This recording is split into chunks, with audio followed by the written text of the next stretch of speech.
माननीय सदस्यगण, नियम 37 के अधीन मामलों को सभा पटल पर रखा जाएगा। जो माननीय सदस्य नियम 37 के अधीन मामलों को जिनको आज उठाने की अनुमति प्रदान की गई है वह व्यक्तिगत रूप से सभा पटल पर रख सकते हैं। माननीय विदेश मंत्री जी।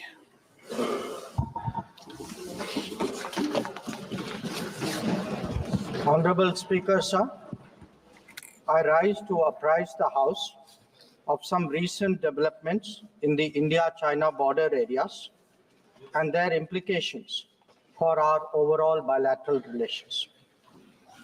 The House is aware that our ties have been abnormal since 2020, when peace and tranquility in the border areas were disturbed as a result of Chinese actions. Recent developments that reflect our continuous diplomatic engagement since then have set our ties in the direction of some improvement. The House is cognizant of the fact that China is an illegal occupation of 38,000 square kilometers of Indian territory in Aksai Chin as a result of the 1962 conflicts and the event that preceded it. Furthermore, Pakistan illegally ceded 5,180 square kilometers of Indian territory to China in 1963, which has been under its occupation since 1948. India and China have held talks for multiple decades to resolve the boundary issue. While there is a line of actual control, LAC, it does not have a common understanding in some areas. We remain committed to engaging with China through bilateral discussions to arrive at a fair, reasonable, and mutually acceptable framework for a boundary settlement. Honorable members would recall that the amassing of a large number of troops by China along the LAC in eastern Ladakh in April-May 2020 resulted in face-offs with our forces at a number of points. The situation also led to disruption of patrolling activities. It is to the credit of our armed forces that despite logistical challenges and the then prevailing COVID situation, they were able to counter-deploy rapidly and effectively. Honorable Speaker, sir, the House is well aware of the circumstances leading to the violent clashes in Galwan Valley in June 2020. In the months thereafter, we were addressing a situation that had not only seen fatalities for the first time in 45 years, but also a turn of events serious enough for heavy weaponry to be deployed in close proximity to the LAC. While a determined counter-deployment of adequate capability was the government's immediate response, there was also the imperative of a diplomatic effort to diffuse these heightened tensions and restore peace and tranquility. Honorable Speaker, sir, the contemporary phase of our ties with China dates back to 1988, when there was a clear understanding that the Sino-Indian boundary question will be settled through peaceful and friendly consultations. In 1991, the two sides agreed to maintain peace and tranquility in the areas along the LAC, pending a final settlement of the boundary question. Thereafter, in 1993, an agreement was reached on the maintenance of peace and tranquility. Subsequently, in 1996, India and China agreed on confidence-building measures in the military field. In 2003, we finalized a declaration of principles of our relations and comprehensive cooperation, which included the appointment of special representatives. In 2005, a protocol was formulated on modalities for the implementation of confidence-building measures along the LAC. At the same time, the political parameters and guiding principles for the settlement of the boundary question was agreed to. In 2012, a working mechanism for consultation and coordination, WMCC, was established, and a year later, we reached an understanding on border defense cooperation as well. Speaker, sir, the purpose of my recalling these agreements is to underline the elaborate nature of our shared efforts to ensure peace and tranquility, and to emphasize the seriousness of what its unprecedented disruption in 2020 implied for our overall relationship. The situation arising after our counter deployment in 2020 called for multiple sets of responses. The immediate priority was to ensure disengagement from friction points so that there would be no further untoward incidents or clashes. This, sir, has been fully achieved, as I will explain. The next priority will be to consider de-escalation that would address the massing of troops along the LAC with associated accompaniments. It is also evident that the management of border areas will require further attention in the light of our recent experiences. In all of this, we were and we remain very clear that the three key principles must be observed in all circumstances. One, both sides should strictly respect and observe the LAC. Two, neither side should attempt to unilaterally alter the status quo. And three, agreements and understandings reached in the past must be fully abided by in their entirety. Honorable members would appreciate that as a result of the sustained tension and specific developments in the border areas, our overall relationship with China was bound to be impacted adversely. In the new circumstances, it was obviously not possible to continue the normal exchanges, interactions, and activities as in the past. In this regard, we made clear that the development of our ties were contingent on the principles of mutual sensitivity, mutual respect, and mutual interest. Throughout this period, honorable members would also be aware that government has maintained that India-China relations cannot be normal in the absence of peace and tranquility in the border areas. The combination of a firm and principled stance on the situation in the border areas, as well as a clearly articulated approach to the totality of our ties, have been the foundation of our engagement with China for the last 4 years. We have been very clear that the restoration of peace and tranquility would be the basis for the rest of the relationship to move forward. Since 2020, our engagement was therefore focused on these objectives. This took place at various levels involving different arms of the government. I myself have had meetings with my Chinese counterpart, as indeed has my senior colleague, Raksha Mantriji. Our NSA has also engaged his Chinese counterpart, both being special representatives on the boundary question. More detailed discussions were conducted by the Working Mechanism for Cooperation and Coordination, WMCC, at the diplomatic level. Its military counterpart was the Senior Highest Military Commanders Meeting, SHMC mechanism. The interactions were naturally very tightly coordinated with a combined presence in the negotiations of both diplomatic and military officials. Since June 2020, 17 meetings of the WMCC and 21 rounds of SHMC have taken place. So, in this background, I would like, sir, to inform the House today about the agreement reached on 21 October 2024 regarding Depsang and Demchok. The twin considerations of an unstable local situation and an impacted bilateral relationship were clearly the drivers for these recent endeavors. These two areas have been the focus of our discussions in both WMCC and SHMC with the Chinese side since September 2022, when the last disengagement agreement was concluded at Hot Springs area.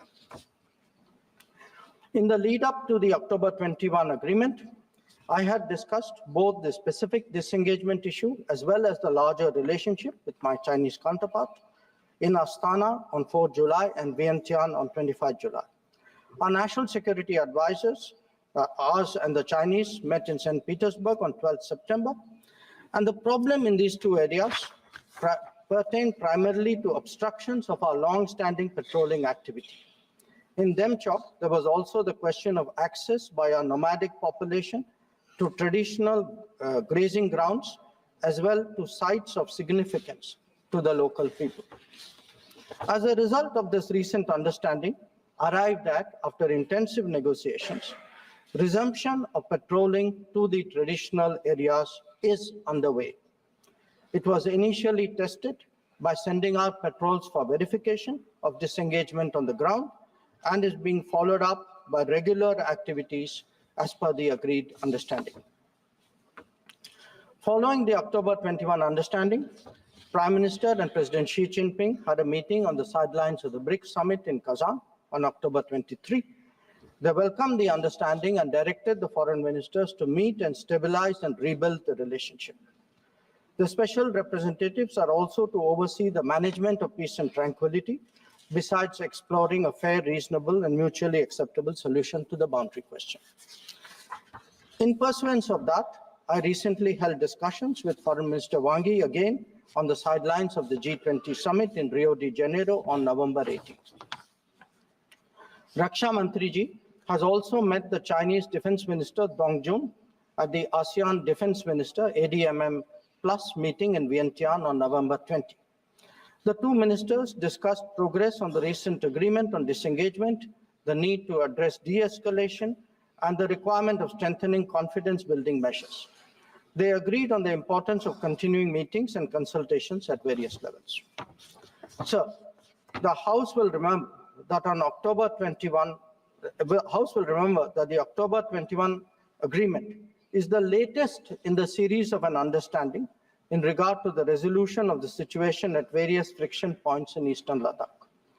In the aftermath of the events in May-June 2020 and the initial disengagement in Galwan Valley in July 2020, there was a foreign ministers meeting in Moscow in September, 10 September 2020.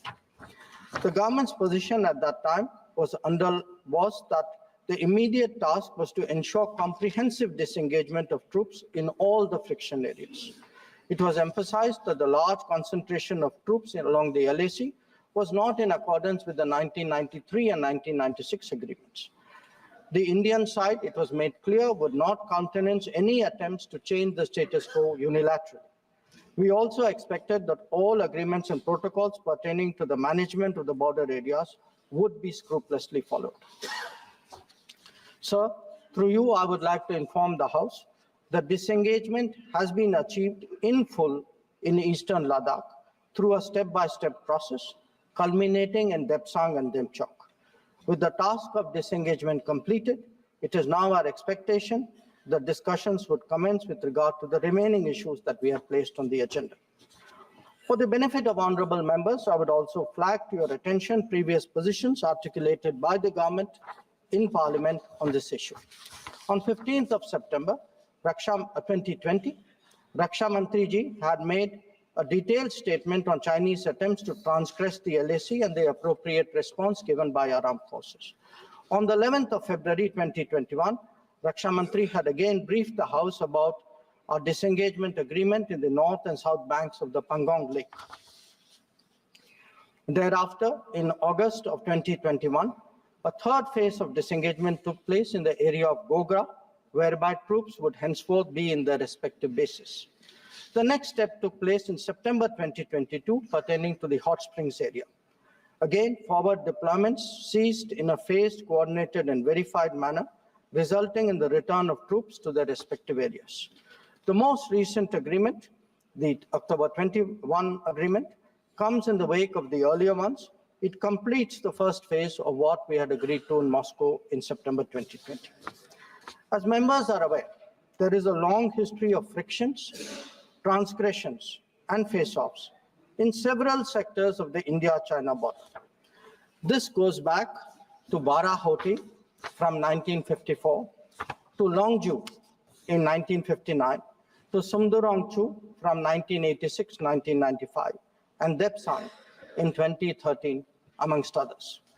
In the past, earlier governments have agreed to a range of steps to diffuse situations that have arisen at different times, including offers on our side to create demilitarized zones, limited non-patrolling zones, relocation or withdrawal of posts, disengagement of troops, and dismantlement of structures.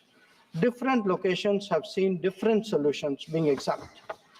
Where the October 21 understanding is concerned, our objective has been to ensure patrolling as in the past to the relevant patrolling points, as well as resumption of grazing by our civilians as per long-standing practice.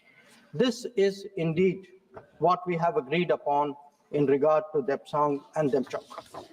In a few other places where friction occurred in 2020, steps of a temporary and limited nature were worked out based on local conditions to obviate the possibility of more further friction. This, I must stress, applies to both sides and can be revisited as the situation demands. In that sense, our stance has been resolute and firm and serves our national interests fully. The ensuring of our national security in this manner is the result of cumulative and coordinated endeavors of many parts of the government, obviously centered around our defense and security forces.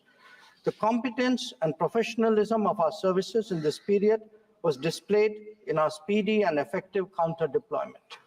In the negotiations with China, the defense and diplomatic arms worked in lockstep to ensure that our national interests were comprehensively met.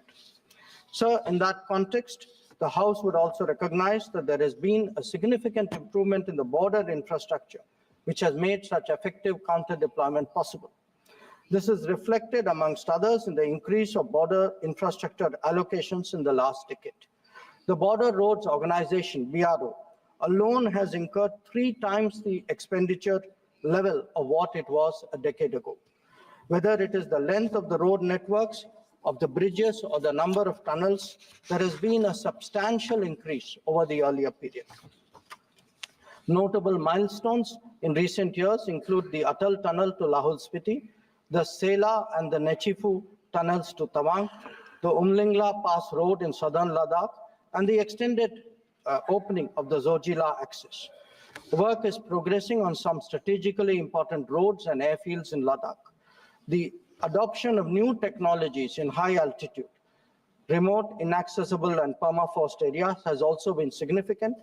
All of this reflects the government's firm commitment to protecting our borders and ensuring that our armed forces get the facilities and the logistical support that they deserve. Finally, sir, let me share with honorable members our expectation regarding the direction of our ties with China in the near future. Our relationship had progressed in many domains, but was obviously negatively affected by recent events. We are clear that the maintenance of peace and tranquility in border areas is a prerequisite for the development of our ties. In the coming days, we will be discussing both de-escalation as well as effective management of our activities in the border areas. The conclusion of the disengagement phase now allows us to consider other aspects of our bilateral engagement in a calibrated manner, keeping our national security interests first and foremost. In my recent meeting with Foreign Minister Wang Yi, we reached an understanding that the special representatives and the foreign secretary level mechanisms will be convening soon. I thank you, sir, and the honorable members for their attention, and I'm confident that the government has the full support in addressing the complexities of this important issue.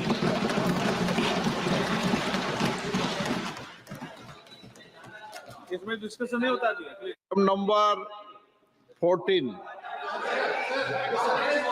बैंकारी विधिया संशोधन विधेयक 2024 banking law amendment bill 2020 सदन नियमों प्रक्रियाओं से चलता है और नियम प्रक्रिया में हमारे लोकसभा में ये है कि स्टेटमेंट के बाद कोई भी सप्लीमेंट्री प्रश्न नहीं पूछा जाता।